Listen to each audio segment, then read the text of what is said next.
좀 괜찮으시죠? 네, 오케이.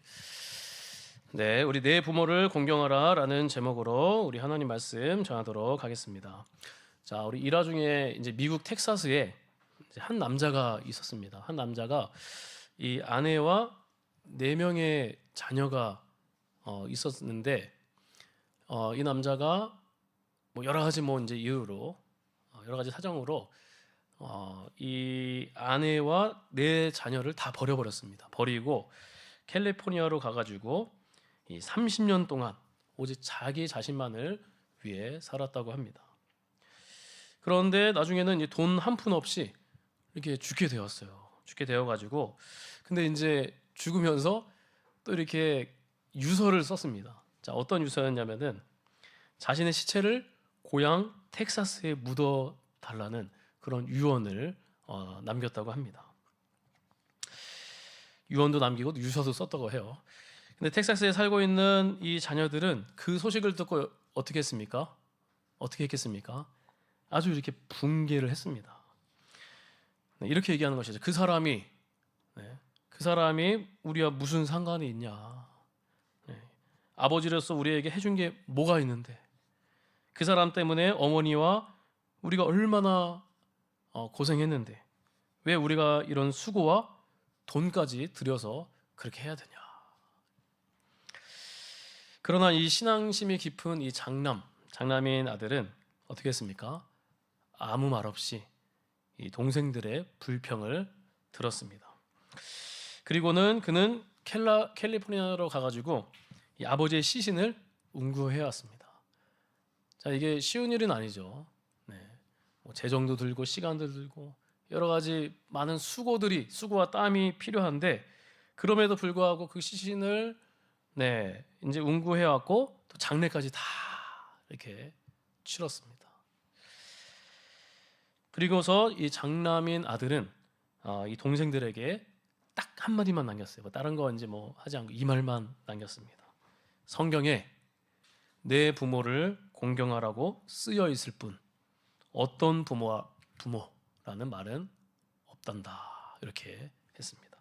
내 부모를 공경하라 이렇게만 쓰여 있을 뿐 어떤 부모라는 말은 없단다. 자, 여러분들 오늘 본문에서 내 아버지와 어머니를 공경하라. 이 공경하다는 말은 무엇입니까? 높이 평가하다, 가치를 두다, 무겁게 여기다라는 뜻입니다. 이 공경이라는 단어는 요한복음 5장 23절에 이는 모든 사람으로 아버지를 공경하는 것 같이 아들을 공경하게 하려 하심이라. 하나님을 공경할 때도 사용되는 단어가 이 부모 공경에서도 똑같이 이렇게 쓰였다는 것을 보면은 부모 공경은 곧 하나님의 공경이라는 그런 표현, 딱 이 표현이다 이거는 아니지만 표현할 만하다, 그렇게까지 우리가 여길 수 있다는 것입니다. 그래서 우리는 하나님의 말씀에 근거해서 이 부모님을 공경해야 합니다. 부모님을 높이 평가하고 가치 있게 여겨드려야 합니다. 부모님의 삶을 귀하게 여겨드려야 합니다. 자, 그런데 우리가 어렸을 때는 이 부모님의 말씀에 순종하고 권위를 인정하는 것이 그렇게 어렵지는 않았습니다. 어린아이의 눈에 보이는 부모님은 그냥 사실 못하시는 것이 없는 막 슈퍼맨 같은, 못하시는 것이 없는 것 같은 그런 존재였기 때문에 그래서 부모님의 말씀이 다 옳다고 생각했습니다. 하지만 우리가 점점 커갈수록 부모님의 단점이, 약점이 보이기도 하고 인격적인 결함도 보이기도 시작하는 것이죠. 그래서 때로는 우리의 판단이 부모님보다 또 더 옳을 때도 있는 것이죠. 그렇죠? 그래서 이렇게 공경하기가 쉽지가 않을 때도 있어요. 근데 이 부모님 공경에 대해서는 부모님이 많이 배우셨거나 못 배우셨거나 돈이 많으시거나 적으시거나 나에게 무언가를 해주신 조건들로 공경을 하고 안 하고를 따지지 않는 것입니다. 앞의 예화처럼 심지어 상처와 슬픈 기억만 주셨다 하더라도 우리가 부모님을 공경해야 할 이유가 있다는 것입니다. 첫 번째는 무엇이냐면은 하나님의 말씀이기 때문에. 그리고 두 번째는 무엇이냐면은 어쨌든 우리 부모님들은 우리에게 생명을 주신 분. 이것만으로도 공경받기에 마땅하다는 것입니다. 자, 사랑하는 우리 고성강교회 또 영상으로 예배드리는 성도 여러분, 우리는 이 부모 공경을 어떻게 해야 하는 것일까? 네. 이제 부모를 공경해야겠구나. 근데 우리는 어떻게 부모를 공경해야 될까? 우리 6가지를 보면서 우리 하나씩 보고 하나님의 말씀이 무엇인지 우리 보도록 하겠습니다.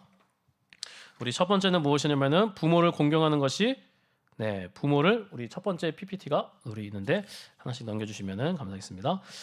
공경하는 것은 부모를 경히 여기지 않는 것이다. 네. 자, 우리 잠언 23장 22절 우리 한번 읽어보도록 하겠습니다. 잠언 23장 22절.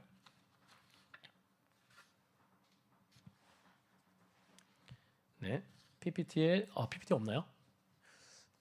네. PPT에 우리 한번 보도록 하겠습니다. 잠언 22장 22절 우리 함께 읽겠습니다. 시작.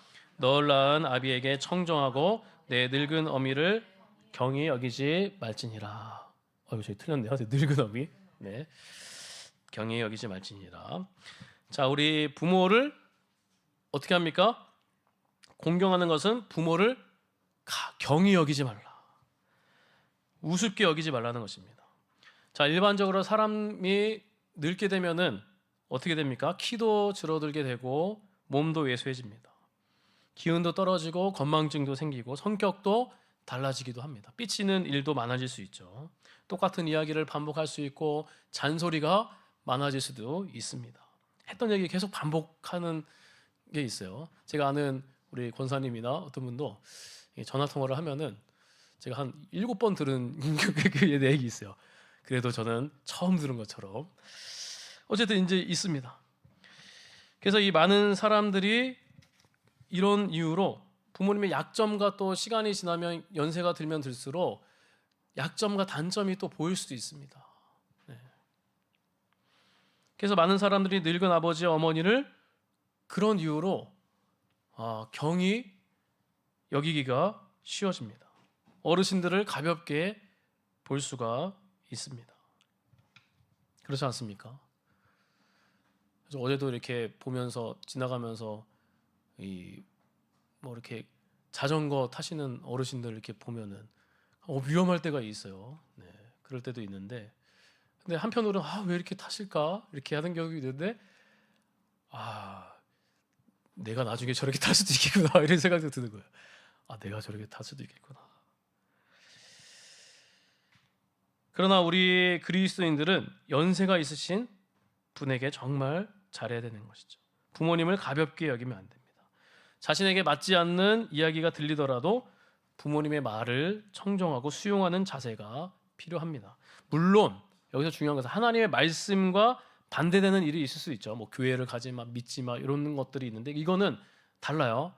네, 하나님보다 부모님의 그 말을 더 중요하게 여기면 안 되는 것이죠. 하나님의 말씀이 먼저는 우선순위인데, 그러나 그런 반대되는 얘기를 할지라도 여러분 어떻습니까?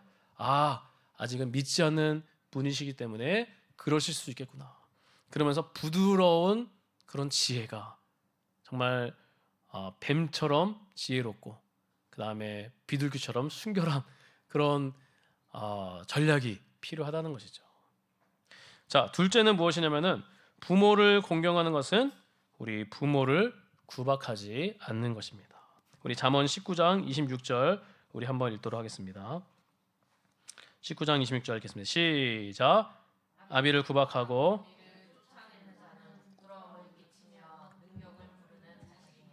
아멘. 자, 부모에게 구박하지 않는 것이 부모를 공경하는 것이다. 부모에게 함부로 하면 안 된다는 것이죠. 이 구박하는 것은 어미를 쫓아내는 것은 부모를 함부로 하는 것입니다. 부모님을 주눅들게 하고 무섭게 하고 구박하는 것입니다. 자, 세상에 이 자식이 부모와 자식 간에 이 자식이 또 있지 않습니까? 이렇게 함부로 하는 사람들이 얼마나 많은지 모릅니다. 뭐 겉은 뭐 교회에서든 여기서도 왔는데 겉은 그냥 친절할 수 있어요. 근데 집으로 들어가면은 또 여기저기에서 가까운 사람들에게 함부로 하는 경향이 또 많이 있습니다. 신문과 인터넷 기사뿐만 아니라 다니는 길거리에서도 보게 됩니다.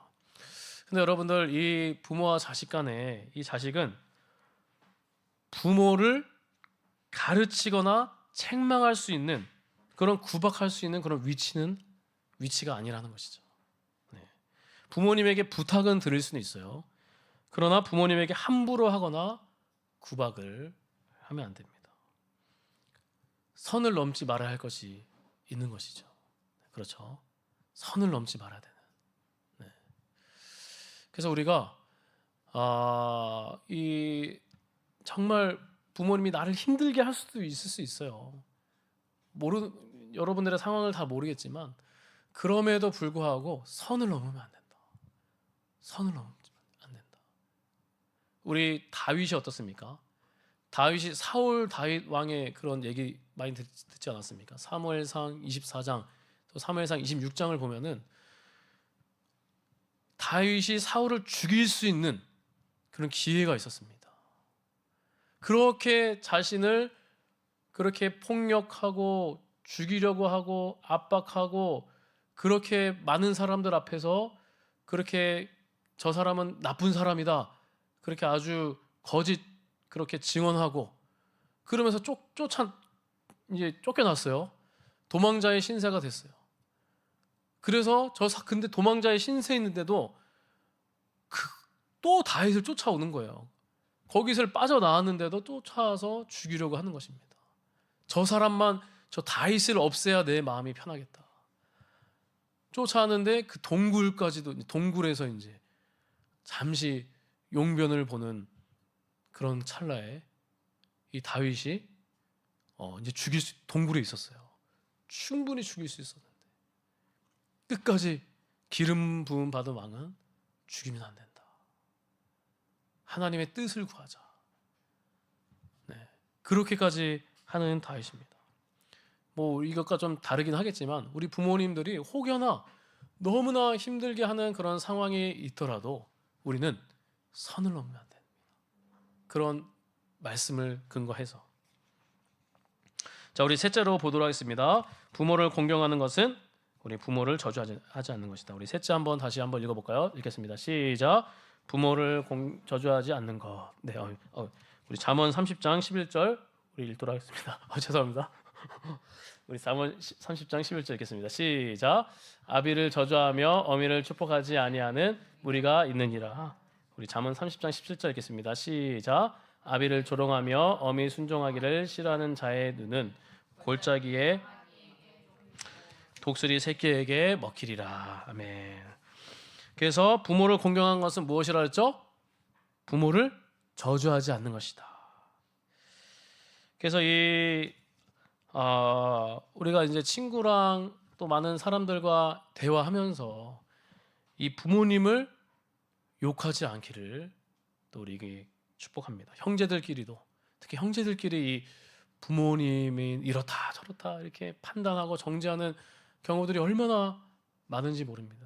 돈 관련돼서도 그렇고 뭐 편에 뭐 있을 수도 있고 여러 가지가 있을 수 있어요. 그래서 우리 순모임에서도 뭐 삶을 나눈다고 하면서 뭐 시댁 부모님 얼마나 또 많이 얘기 나옵니까? 친정 부모 이런 허물들을 막 얘기할 수 있어요. 네. 우리 이렇게 모임 가운데서도 허물과 욕은 그래도 이 부모에 대한 이 허물은, 부모에 대한 그런 정죄 욕은 내가 책임지고 덮어야 됩니다. 내 입으로 옮기거나 내 입으로 말하면 안 됩니다. 그리고 자신도 부모를 저주하지 않아야 되지만 다른 사람이 부모를 욕하도록, 모욕하도록 그렇게 이끌어내서도 안 되는 것이죠. 자, 우리 부모의 허물을 덮어주지 못한 사람이 성경에 우리가 등장하는 것을 볼 수 있습니다. 자, 뭔지 아시나요? 노아와 그의 아들 함이 있지 않습니까? 노아가 포도주를 마시고 취해서 이렇게 그 장막 안에서 벌거벗고 누워 있었습니다.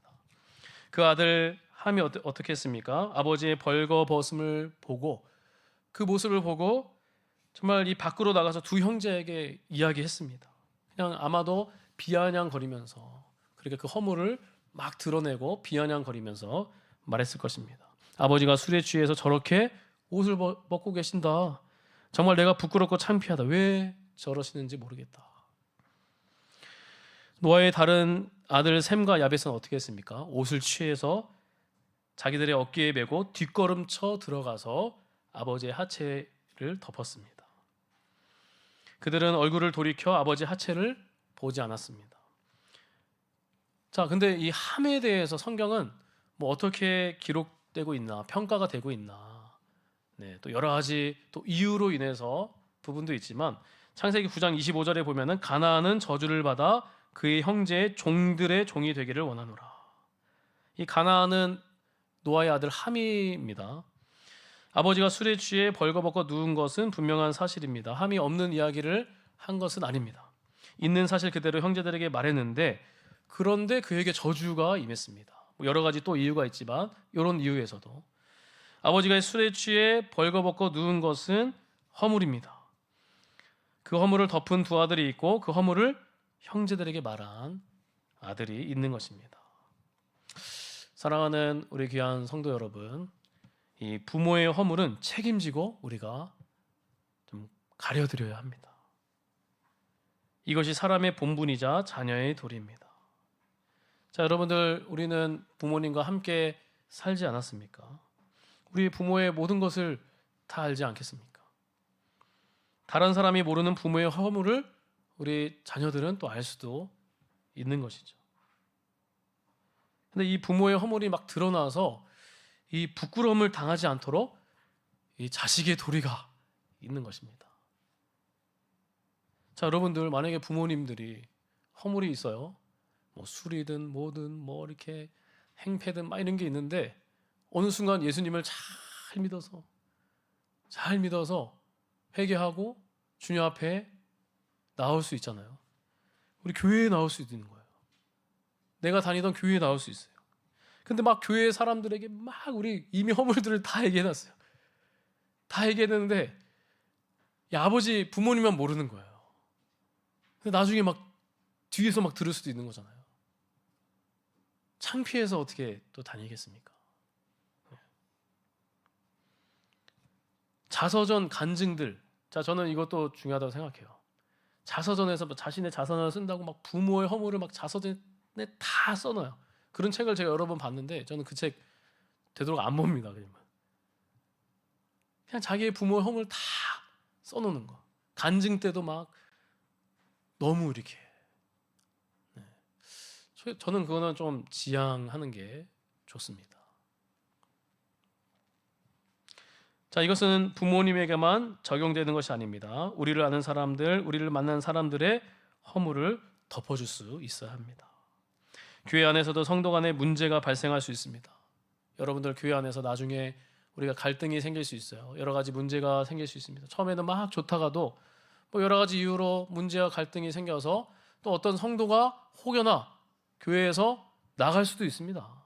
다른 교회로 옮길 수도 있어요. 자, 그런데 이제 우리 남아있는 사람들이 또 있을 수 있잖아요. 나간 사람이 있고 남아있는 사람들이 또 있을 수 있어요. 자, 우리 남아있는 사람들끼리 뭐라고 또 얘기할 수 있을까요? 이런 것들이 많이 있어요. 저분 왜 저러냐?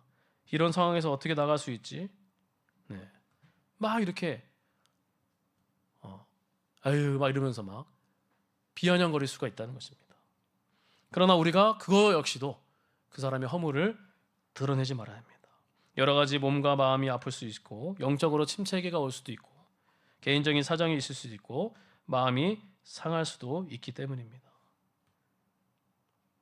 그래서 우리가 얼굴로 대면하는 공동체 안에서든 또 뭐 카카오톡 방이나 뭐 SNS 상에서든지 우리는 어떻지 간에 그 사람의 허물을 드러내지 않기를 주님의 이름으로 소망합니다. 도리어 우리 그리스도인들은 그 허물을 덮어주는 일에 힘써야 될 줄 믿습니다. 그 사람이 다시 돌아올 수 있도록 우리는 묵묵히 기도해 줘야 하는 것입니다. 우리 잠언 17장 9절에 허물을 덮어주는 자는 사랑을 구하는 것이요 그것을 거듭 말하는 자는 친한 벗을 이간하는 자니라.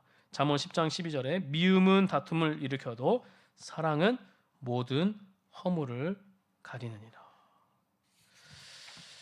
제가 또 한 가지 짧게 말씀드린 배운 것은 이 성도들 간에서도 깊은 얘기들이 오고 갈 수 있어요. 청년 때도 그렇고 중고등부 때도 그렇고 이 깊은 얘기들을 이제 여러 가지 얘기들이 있어요. 상처, 죄, 여러 가지 이야기들을 듣는 경우들도 있어요. 특히 또 이제 교구를 하면서도 이제 남자 집사님 1대1로 직장에 찾아가서 그렇게 이제 1대1로 같이 식사하고 교제하면서 남자 집사님들의 그런 아픔 여러 가지가 있어요. 이렇게 보면은 그것들을 또 듣는 경우가 있어요. 자, 그런 것들을 들으면은 어떻게 되죠, 여러분들? 들었을 때 여러분들의 깊은 얘기를 여러분들을 믿어서 얘기를 했어요. 믿어서 솔직하게 얘기를 했는데 많은 사람들은 그것을 때로는 그 사람의 허물이잖아요. 그게 있을 수 있잖아요. 그걸 막 너한테만 얘기하니까 아무한테나 얘기하지 마라. 그러면서 전달을 하는 거예요. 근데 그게 좋지는 않습니다.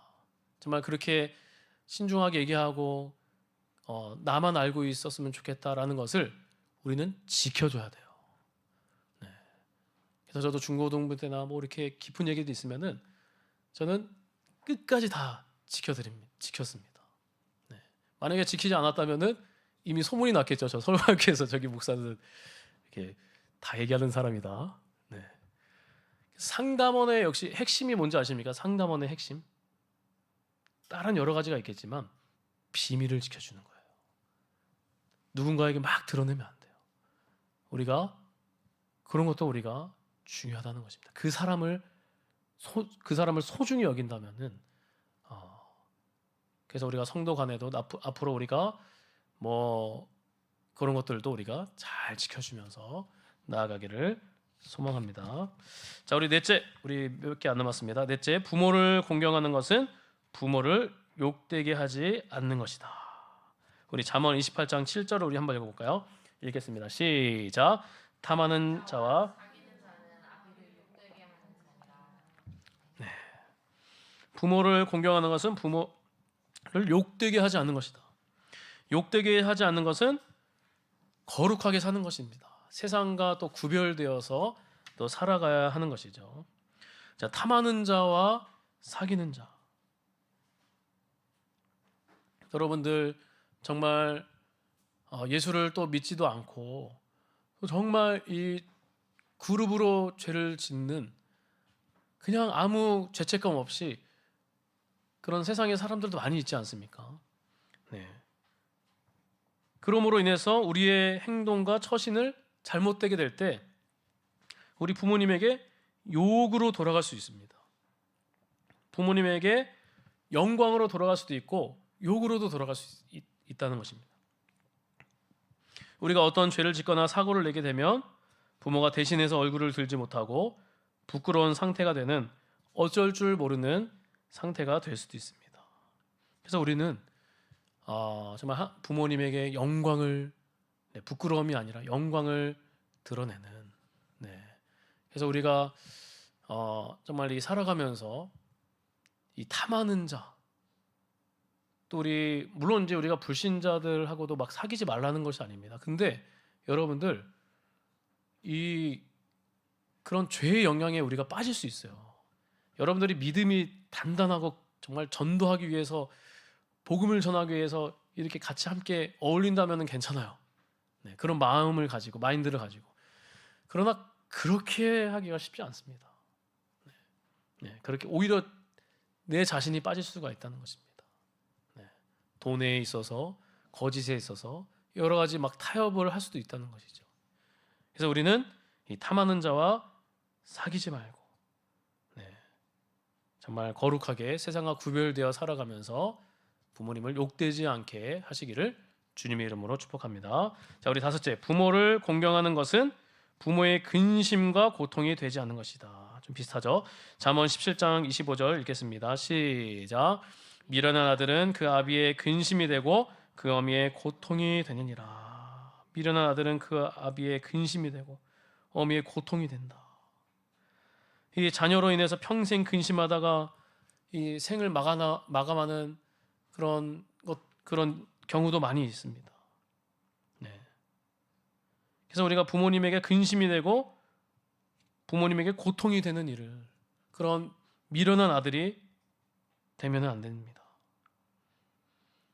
그래서 부모님에게 고통이 되고 근심이 되는 일들이 또 많이 있지 않겠습니까? 요새 많이 이렇게 보면은 막 게임에, 지금 나이가 막 많이 들었는데도 막 40, 50인데도 막 게임에 막 빠져 있어요. 도박에 막 빠져 있고, 주식에 너무나 막 빠져 있고, 네. 일은 하지 않고, 여러분 열심히 일해서 돈 버는 게 저는 중요하다고 생각합니다.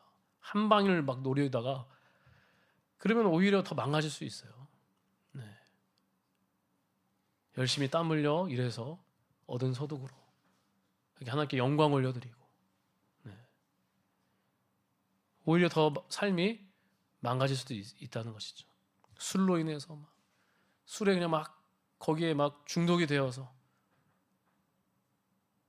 그래서 부모님을 나이가 들었는데도 지금 이렇게 막 살고 있으니 이 부모님이 이 가슴이 얼마나 아프겠습니까? 고통이 되고 근심이 되고.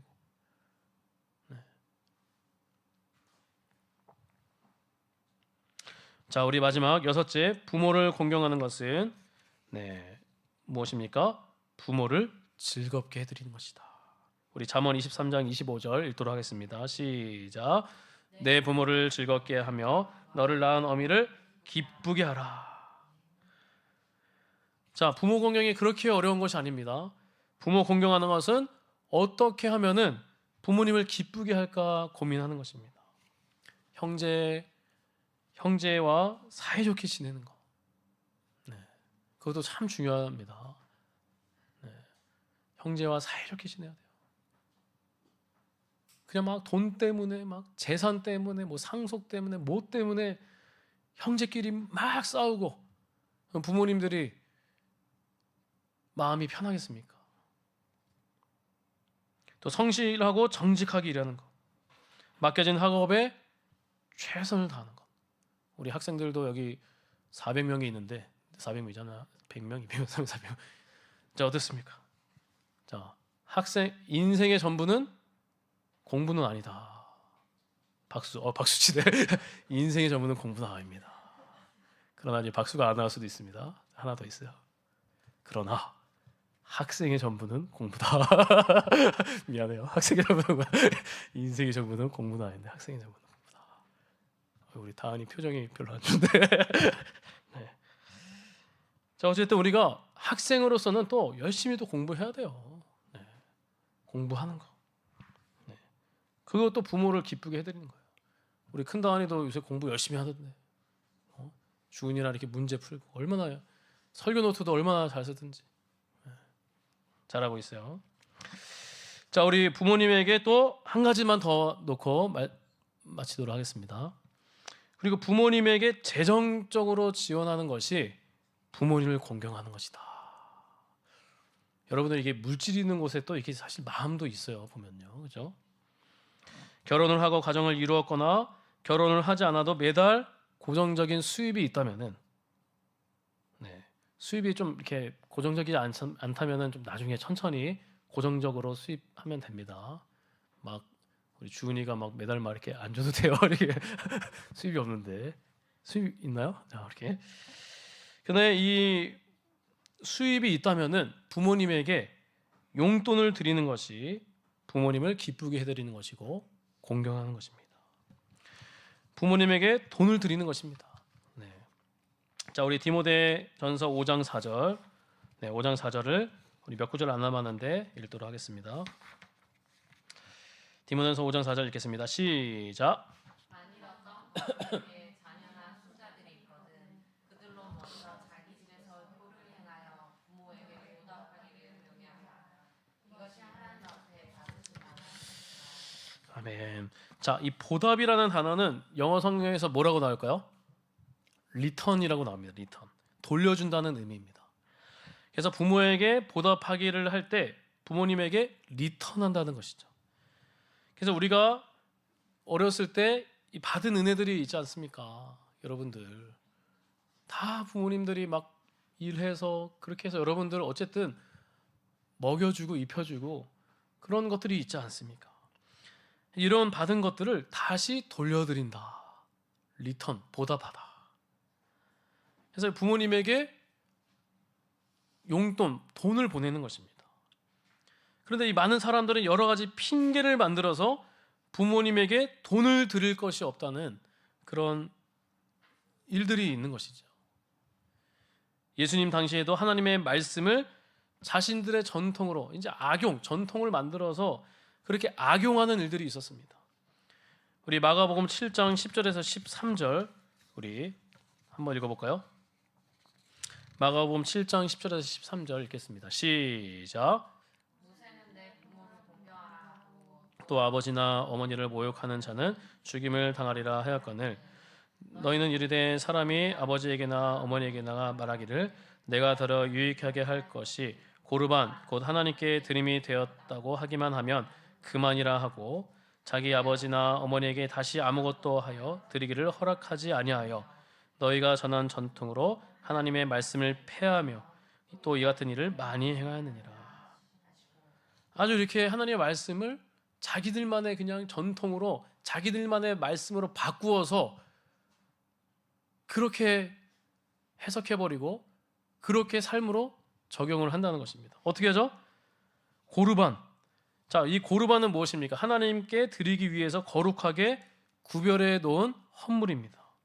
자, 레위기의 말씀을 보면은 하나님께 드릴 것을 미리 구별하는 그런 제도가 있었습니다. 이것은 하나님께 드릴 것이야. 이렇게 하나님께 드릴 것, 곧 구분되는 것을 고르반이라고 합니다. 이것은 뭐 일주일 안에 열흘 안에 뭐 드려야 한다는 뭐 제한은 없습니다. 그런데 이것을 악용을 하는 것입니다. 미리 다 고르반 하는 것입니다. 네. 그러면서 하나님께 다 드렸다는 것입니다. 뭐 냉장고, 뭐 우리 현대판으로 뭐 이런 것들 다 고르반. 이 돈도 고르반. 부모님께 드려야 될 돈이었는데 고르반 하는 것입니다.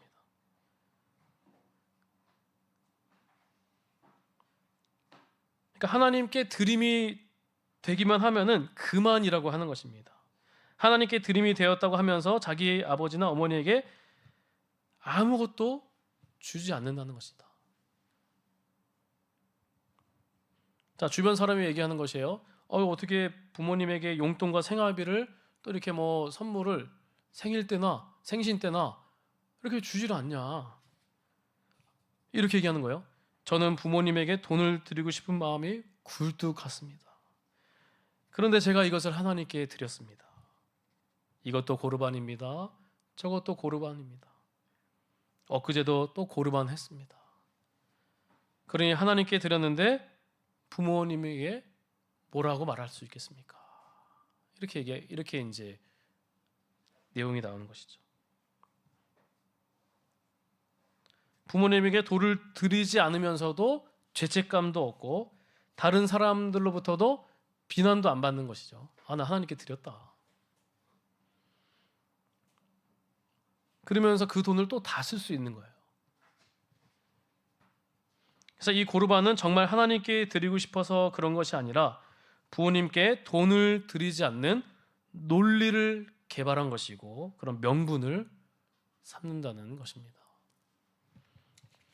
그래서 여러분, 이 부모를 공경하는 것은 부모를 즐겁게 해드린다. 여러 가지 즐겁게 해드릴 이유들이 많이 있지만 그러나 또 한 가지 더 무엇입니까? 우리가 용돈을 때에 따라 또 여러분들의 형편에 따라 명절 때든 생신 때든 어버이날 때든 또 여러 가지 뭐 매달 또 드려도 되고요. 뭐 이렇게 고정적으로 여러분들의 그런 수입들, 고정적인 수입에서 조금이라도 10,000원이라도 괜찮아요. 50,000원이라도 괜찮고. 그때도 어쨌든 이렇게 즐겁게 해드리는 저 여러분들이 되기를 주님의 이름으로 축복합니다. 저도 뭐 그것도 마찬가지 부모님도 그렇고 저는 스승의 날에서도 이렇게 그냥 저에게 있는 스승의 날 사실은 그냥 그냥 뭐 해야겠어 저기 이제 3명분에게 이제 세 명분 해야 되는데 해야겠어. 그냥 스스로 이렇게 막 돈이 아까운데 그렇게 이번에는 하지 말까 하는데 그게 아니에요. 이분들은 뭐 돈이 없어서 뭐 그렇게 했습니까? 작은 선물이라도 이렇게 받았을 때 얼마나 크게 여기는지. 때로는 부모님들이 뭐 돈이 없어서 내가 네 돈 받겠어? 뭐 이렇게 하겠어요? 그 마음, 사랑 다 담겨 있는 것이죠. 네. 자, 우리 부모님을 순종할 때 주시는 우리 복. 자, 첫 번째는 뭐였죠? 부모를 공경하는 것은 부모를 경히 여기지 않는다. 가볍게 여기지 않는다. 부모를 공경하는 것은 부모를 또 무엇입니까? 구박하지 않는다. 업신여기지 않는다. 부모를 공경하는 것은 또 무엇입니까? 부모를 저주하지 않는다. 부모를 공경하는 것은 또 무엇입니까? 부모를 욕되게 하지 않는다. 부모를 공경하는 것은 또 무엇입니까? 부모의 근심과 고통이 되지 않게 한다. 마지막 부모를 공경하는 것은 무엇입니까? 부모를 즐겁게 하는 일이다. 자, 그럼 마지막. 그렇다면 내 부모를 순종할 때 주시는 복이 무엇인가? 하나님의 명령에 우리가 순종해서 때로는 쉽지 않을 수 있습니다. 야, 어떻게? 아까 우리 예와 처음에 1화 얘기한 것처럼 쉽지 않을 수 있습니다. 그러나 그럼에도 불구하고 하나님의 명령에 순종해서 자, 우리 10계명에도 있지 않습니까? 네. 약속 있는 첫 계명. 하나님의 이 10계명, 하나님에 관한 것은 1계명부터 4계명 있죠. 5번째 5계명부터가 처음에 시작하는 것이죠. 내 부모를 공경하라. 순종할 때 그러면 주시는 복이 무엇인가? 우리 출애굽기 20장 12절을 하고 에베소서 6장 1절 3절 읽겠습니다. 우리 마지막 9절인데 읽겠습니다. 시작. 내 부모를 공경하라. 그리하면 내 하나님 여호와가 내게 준 땅에서 내 생명이 있으리라. 아멘. 에베소서 6장 1절 3절입니다. 시작. 자녀들아, 주 안에서 너희 부모에게 공경하라. 이것이 옳으니라. 내 아버지와 하나님을 공경하라. 이것은 약속이 있는 첫 계명이니 이로써 내가 잘되고 땅에서 장수하리라. 성경은 부모를 공경하라는 명령을 약속 있는 첫 계명이라고 말합니다. 약속 있는 첫 계명이란 자녀들이 따라야 할 우선적인 명령이라는 뜻입니다. 부모를 공경하라는 명령은 지켜도 되고 안 지켜도 되는 그런 옵션, 그냥 옵션 사항이 아니라는 것이죠. 반드시 지켜야 하는 하나님의 명령입니다. 우리가 당연하게 해야 할 일을 할 뿐인데 또 하나님이 또 우리에게 그런 복을 또 주신다고 약속하십니다. 약속하신 복은 2가지인데 무엇입니까? 잘 되는 것과 장수하는 것. 근데 이 잘 되는 것, 이 원어로 보면은 야타부, 막힘이 없다, 그침이 없다라는 의미고, 이 장수하다, 아라크라는 말은 계속해서 길어지다라는 뜻입니다. 그래서 한마디로 얘기하면은 이 뭐 장수하여 뭐 오래 살겠다 그런 의미도 있지만 우리의 여러분들의 자손들이 계속해서 길어진다라는 의미도 있습니다. 그래서 부모를 공경하면은 자자손손 막힘이 없고 형통하고 오래 살게 된다. 네.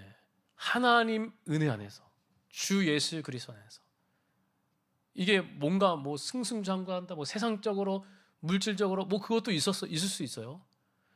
근데 우리가 하나님 관점에서 형통하다, 하나님이 함께하심으로 많은 우리 자자손손 우리 후대들이 여러분들의 자손들이 하나님 안에서 형통한다.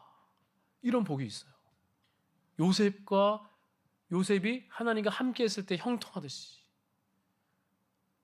자, 여러분들 많은 것을 막 가졌더라도 예수님을 안 믿고 있으면 그게 형통합니까? 네. 부족하더라도 때로는 넘어지고 실패할 수도 있고 또 다시 일어나서 강해지고 믿음도 성장하고 또 그러면서 하나님이 또 채워주시고 기름 부어주시고 믿음이 더 견고해지고